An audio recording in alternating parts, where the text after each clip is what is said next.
Welcome back to the Centered on Buffalo podcast. This week we are joined by Jason McCourty, who I played against in college, played against in the league, and then now I get to see him in the booth. He was on the call for CBS for the Bills-Colts game this past weekend. Jason, welcome to the podcast, brother. All right, thanks for having me, man. Good to see you. Yeah, always. How you enjoying the transition to the broadcast booth? Man, it's been fun. This year has been different. Going on the road every single week is a challenge in itself with three little kids. But you know what it's like when you hang up the cleats and you're done. Being able to remain in that atmosphere, seeing guys talking to them, and just being there on game day. I love the game of football. It's done so much for me. So to be able to still be a part of it in this respect has been really cool. Yeah, absolutely. And so last year you were with the Good Morning Football crew. How much Mhm. fun were they to work with? Oh, an absolute blast. I learned so much from all three of them on the set, Jamie, Kyle, and Peter, and then everybody behind the scenes was awesome to work with. So hearing that, finding out that the show was moving out west, was gut wrenching, but had a really good run those 2 seasons of being on that show, and I still keep in contact with all of them. So they're all doing well. Yeah, those guys are great. They're friends of the podcast, and I've done some appearances for them. Let me know this. Okay, so when I was playing, the only like morning show, like we might have Sports Center on, but we would always have Good Morning Football on because they were always positive and Hmm. like spotlighting players as opposed to just digging in on these little issues each and every week. Like in the facilities where you played, would you guys have it on as well? Yeah, absolutely. And it was a lot of times it'd be sound off, and I Yeah. always joke about that. Whenever you're on those shows, you got to think about the fact that somebody's watching it in the gym somewhere, and there's no sound. And the same thing, like this year, I've been doing stuff with ESPN, and it's the same thing. I remember I dressed up on Sports Center with some type of costume thing on, and I'm just like, damn, there's somebody in the gym right now seeing me dressed up, and it's like, what the hell is this guy wearing? Why does he have that on? So yeah, definitely some really good moments on those shows. So you were on the call for the Bills game last weekend. A lot of prep goes in throughout the week, and then you obviously see the game in person. What were your thoughts coming out of the game on the Bills and their chances of being a Super Bowl contender this year? Well, we talked about a little bit. When you have a quarterback that's playing at an MVP level, and I know Josh had some interceptions in that game on Sunday, but you have a legit shot. And the way he's played this year, going into the game, we talked about it. It was 17 touchdowns to 10 different receivers. Everybody eats mantra. He was getting the ball out of his hand on average. It was like 2.80 seconds. It was the lowest it's been in his entire career. So when you look at those things and how they're operating as an offense as they've gone on this win streak, absolutely you have a chance in the AFC to be contenders. And defensively, the game on Sunday in the first half, I thought they didn't do a good job in the run game. Jonathan Taylor, where there was just maybe one or two guys outside their gaps, the Colts getting up to the second level. I think going in, that was the weakness of that Bills defense. If you can get up to the second level on Bernard and Williams, two smaller backers, you can find your own room. And then there were a few times once Jonathan Taylor got through the line of scrimmage. Now, I know I played the position at safety. When you have a one-on-one tackle with a running back who goes untouched through the line, those are tough plays. But DeMar missed a few of those, and those are the tackles at safety you have to make. And a week ago against Miami, they made those tackles. So I think that was the difference. But part of being a winning team is finding ways to come out on top. And in that second Mhm. half, they made the adjustments and got rolling. Yeah, they clamped down Jonathan Taylor in the second half. Now, some of it was just dedicating,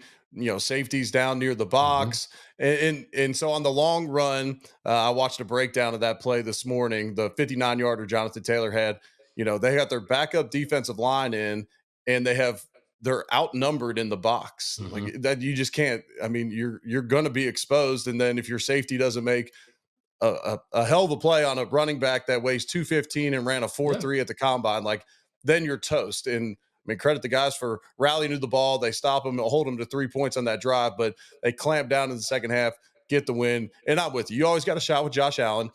When you move on from as many pieces as they did, there was going to be some lumps. Two new safeties this year. Tre'Davious White's gone. Matt Milano's hurt. Hopefully he's back in December. But Mhm. you got all these new pieces, so they've given up more big plays than they have in the past. But you see the flashes, and you see some big plays from the Yeah. defense as well. But so I know you watch film, you've been around the game, and then you saw when you were playing because you were playing when Sean McDermott was with the Bills. Mhm. Since 2017, when he took over, the Bills have the number one ranked pass defense in the league over that period of time. Let's take a quick break to hear from one of our sponsors, and that's Dano's Seasoning. Let them take your tailgate this fall to a whole new level. Their seasonings will elevate anything you're putting on that barbecue this fall. Also, be on the lookout. The purple top is almost out. I don't know if there's a name released yet, but the purple top is almost out. Keep a lookout for that. Check out danoseasoning.com or go to a retailer near you to pick you some up. Yum, yum, get you some. What makes the back end of the defense under Sean McDermott so effective year in and year out? Well, I think part of it is, and you mentioned it, it kind of hurts the run game at times, but you always see those safeties and they're in the back there, both usually on their own respective halves. And they do a lot of different coverages from that standpoint. And sometimes you'll look at and say, oh, they're playing with the safeties so deep. But you'll see times where those guys are rolling down, there's cover for, they're doing different things. But I think when you keep the integrity of the defense with those guys and you don't allow a ton of big plays year in and year out, obviously Hyde and Poyer for so long, that allows you to be a good defense, because we always used to say, if you force an offense to go on 10, 12, 15 play drives, series after series, they're going to make mistakes because they get impatient and they want the big plays. And I think part of that also is they've been able to have guys up front to create some type of havoc and force kind of missed throws and different things of that nature. And the one thing is, when you have a coach that's been there for so long, you build continuity. You Right. have guys that are out there. And I never found this out until I played in New England, because when I was in Tennessee and all these different places, it felt like every 2 years we hit reset and it was a new head coach, a new coordinator, and all of this. For this Buffalo Bills defense, you're going to have guys out there that are like, remember back in 2019 when we did this to stop this type of Right. route? And you're having those conversations in the meeting room. And now everybody on your defense understands the why we're implementing this in and why we're doing it this way opposed to that way, because we tried that way 4 years ago and it didn't work. And even when you bring new guys in, I remember getting to New England and they would come up with a call on a certain coverage or something we were doing. I'm like, hey, like, I don't know that call. Like we Right. never installed that, but you have those moments, but you have so many guys to carry over the culture. We talked to Taran Johnson the night before the game, and that was the one thing he said. With the two safeties being gone, he's become more of a vocal leader, and it's just the natural progression. You come in as a young guy, you have people in your room that are fulfilling that role, and when they move on, you're naturally become more vocal and more of a leader because you've learned from those guys, and now it's your duty kind of to pass the game on to the guys behind it. So I think a lot of that has to do with the continuity and their ability, to be honest, of being able to stop the run when those safeties are high and being able to protect on those deep plays, which we saw against the Miami Dolphins the week before. Miami ran the ball well, but the main thing was they didn't give up the big plays. Yeah, you're right, and that's really well said. I was also a 2 years and done with a head coach, new scheme. They're also drafting to the same scheme over and over and Yep. over. So, okay, I like this body type. Okay, that guy's getting groomed. It's Matt Milano's out. Well, we got Dorian Williams, who's a Yep. similar size guy.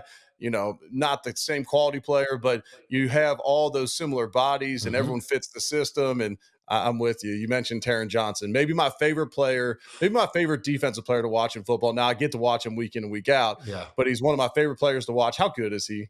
It was such a treat, and I talked about it in the booth.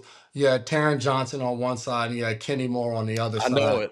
Two of the best slot corners in the NFL, and not just because those guys both had interceptions or cover well, but what I love about them is they both show up in the box in the run game. And I asked them both the same question. They both said they like to think of themselves as linebackers. And when you watch Taron Johnson, that's what you see. I remember a few weeks ago when he came back against the Jets, he came up with a big interception. But there was a moment where he was lined up on the slot, probably 6 yards away from the last man on the line of scrimmage. And on the snap of the ball, he was able to read it so fast and insert inside the defensive end and make a tackle on Brees Hall. Like, those are the small things that you don't always see when you're just watching a game where he shows up, where they're able to play nickel against 12 personnel or 21 personnel with two tight ends on the field, because he can kind of support you in the run action and make plays. And a game like this past week, he shows up so big where Flacco's favorite target is a guy, Josh Downs. And when you have a guy like Taron Johnson, you feel really good about that matchup. And he should have had two interceptions. He dropped the I know it. second one. But to start the game off with a pick six, I mean, that just gets everything going. Where in the first half, they couldn't really get much going offensively. And you start out with 7 points on the board. he knifes inside that defensive end. Like if the defensive end stays outside, he'll come under him all the time and he knifes out guys' legs. I'm like, this dude at 205 pounds is unbelievable out Yep. there. He's an asset to that defense. And in the past when there's been bigger names that have gotten more attention, I'm like, no, no, no. It's The guy him. that's sneaky good is Taran Johnson. Well, he's no longer sneaky good. He made All Pro last year, but Hmm. a few years ago, that's what I was touting. One more thing on the Colts Bills game. Do you think the Colts are making the right decision by not giving Anthony Richardson those reps right now and putting in Joe Flacco? I mean, you watched Flacco in this game and the Minnesota Vikings game. No, like, and I think it has more to do with Richardson as a player and a professional than it has to do with just his playing on the football field. Like a lot of Right, people talked about the play where he tapped out, and obviously that's not a good look. Your quarterback shouldn't be tapping out. They're not benching him because of one play where he tapped out. And at some point, Steichen had mentioned professionalism. There have been other players in the media over the past 2 weeks that have mentioned professionalism. Like nobody is saying exactly what it is of why he's been benched, but Eric, when you hear that, it has to do with however he's conducting himself in the building. I think they're expecting more, and they know that this job, especially at that quarterback position, it requires more.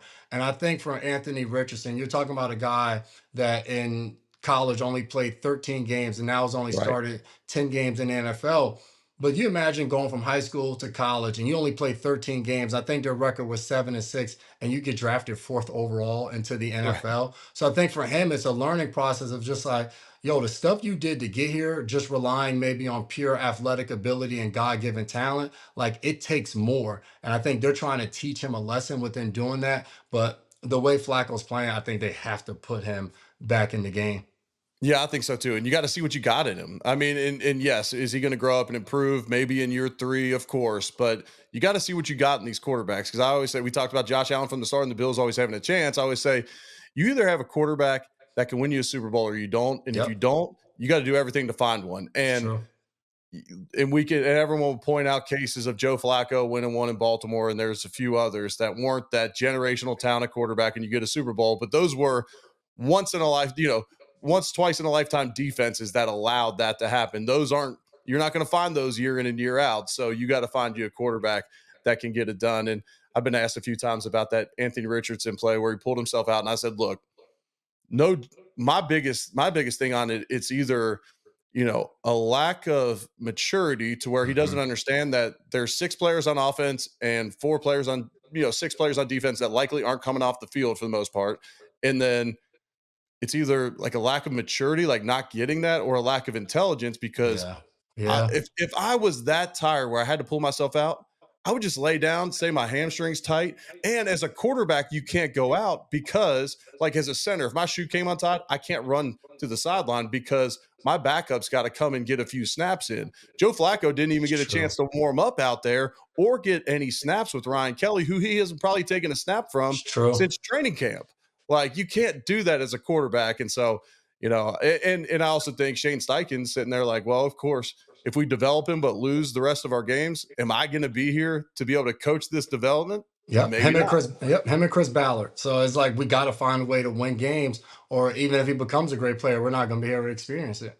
Yeah, for sure. All right, let's give a quick shout out to Prime, keeping the Wood family hydrated all fall. Number one sports drink, hottest sports drink on the planet right now. So shout out to Prime. All right, so you played against Josh earlier in his career as a Mhm. defender. How much better is he now than he was back then? Oh, it almost looks like a completely different player. I remember, I think that was 2019. We played up in Buffalo against them. I want to say he threw three, maybe four interceptions in that game. And we knew that with his arm and his ability, he was going to make plays, but we knew he was also going to give us opportunities. And it was a matter of whether we could take advantage of them. And as he's continued to grow in the process, you seeing the better decisions. And I think he's been able to live with that. He said that to us before the game. It's just that it's not about not throwing interceptions or doing this. It's just about playing and play out, making good decisions. And then I can live with the result. And you've seen that as he's continued to get better and better and better. So the one thing I always talk about people when I first retired, I remember getting the question. I think Rich Eisen asked me, if you were starting this team right now, what quarterback would you draft? I remember I was like Josh Allen. The one thing as a defender, the way he competes every single Mhm. game, you absolutely love it. I remember it was a fourth down. I tackled him out of bounds. And they almost stiff armed me into the ground. And this is your quarterback. So you love to see that. And obviously, he's gotten smarter over the years of not taking as many hits and all of that. But just that's something that can't be taught when you have that type of fight inside of you and that will to win what he possesses. So I just love that part about his game. And whenever you watch him, you see that just oozing off the film. Yeah, and he has gotten better with his decision making, especially with his body. Now he still Mhm. takes some pretty big shots, and he's going to go for those big plays every now and then, extend plays, and he knows he's going to take a shot. But I remember early in his career, I was talking to him before a preseason game. I was getting ready to call the game on the radio, but we were talking before the game, and I said, "Hey, buddy, it's preseason game, no shots. You don't take any hits today." He said, "I need one. I just need one good one to get into the game." I said, "No, that's the that we need to get out of that. Like you need to prepare yourself to like playing games and think I don't need to take a hit in this game." But he's got that dog in him. He's He got that does. competitor. So no, And I I'm with think you there. and I think the addition of Joe Brady has been huge. The amount that they run the ball, I think the play designs of having checkdowns or the quick screens to the outside to Khalil Shakir, I think just getting the ball out of Josh's hands and his ability to trust the guys around him that they can make plays without him having to be Superman 15 to 20 times a game. It only shows up every once in a while where you see a big run from him or right before halftime making a pass on the scramble to Mac Hollins. You only need that a few times a game to be victorious. Right. Just like as an O lineman, we love a few play action rollouts, a game where we're just running one way or the other. You know, you're not giving up a sack. You're not taking a big shot from a backer going up to the second level. Quarterbacks need to have just a few easy Hmm. access plays. The ball's coming out. I don't have to think a lot. I'm not doing a ton of pre-snap. I mean, that's a grind to do that for 70 plays a game. So I also like what Joe Brady's doing there as well. Let's hear from one of our sponsors. That's bluecheesemafia.com. These awesome shirts I've been rocking. You got to go check them out. We also got some centered on Buffalo ones there now. They have the best designs out there to get your Buffalo themed shirts. Go check them out. Big one coming up this weekend, Bills Chiefs. Chiefs are 9-0 on the season. They have 8 comeback wins. When you look at the Chiefs, are they the front runner Super Bowl favorites still? I think the toughest thing about the Chiefs is they're a team now that they know how to win. I think when you Yep. look across the league, a lot of people would argue that the Detroit Lions look like a better football team than the Kansas City Chiefs, although their record doesn't match up. The Baltimore Ravens at moments look like a better team than the Kansas City Chiefs. People will look at the Buffalo Bills and say they look like they're playing better football than the Kansas City Chiefs. But the thing is you can have them at whatever moment. You just talked about the comeback wins. They blocked a field goal to win that game on Sunday Right. that you just look at like a blocked field goal. So I think those are the things where they're a team that they don't panic and they figure out what's the formula each and every week that's going to win us this game. And the way they played last season of playing to the strength of their defense, the way they're playing this year, again, the strength of their defense and being able to go on long drives and not having to hit a big play, you seeing just the maturation and the development of them. That's the maturity of a team that's been together and won so many games together is we just figure it out as we're going. And we know we just need to be at our absolute peak when we're rating the playoff starting as they did last year. And then you get rolling. So it's hard to take them out of that one spot when they're just a team that finds a way to win each and every week.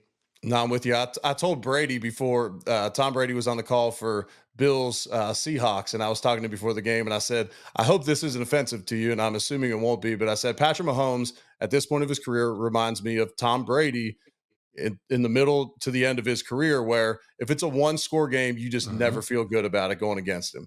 You're like, Absolutely. and they're so calm. You're like, why aren't they panicking? Well, why isn't it a big deal that the Bills are up 10 in the second quarter? Well, because we're going to go 2 for 1 on you. We, deferred the kick. We're about to go 2 for 1. It'll be a one score game in the fourth quarter, and we're confident we can get you. And Patrick Mahomes, if he's in a 4 down situation at the end of the game, that's a nightmare for him. It's like you almost want to you got to figure out like how to end the game with the ball, because if he Yep. has 4 downs to get it, he's getting 10 yards over and over. And Andy Reid's play calling in those situations is great as well. Give me before I let you go, give me a prediction for the game this weekend, Bills Chiefs. Oh, a prediction. I'm gonna go with the Bills on this one. I'm gonna say Bills 24-21. I'm gonna say they come out with the victory. I think as Bills fans, we would lock that in right now. Jason, They I can't got they thank got to you. get healthy. That's the main thing. They got to get Yeah, healthy. Those receivers need to get out there. I know. And KC's banged up at receiver too. I mean, it Hmm. looks like right now, and then Baltimore's been able to stay fairly healthy on the offense side of the ball. It's almost like between those three teams, who's going to have the healthiest Yep. skill guys? Derrick Henry.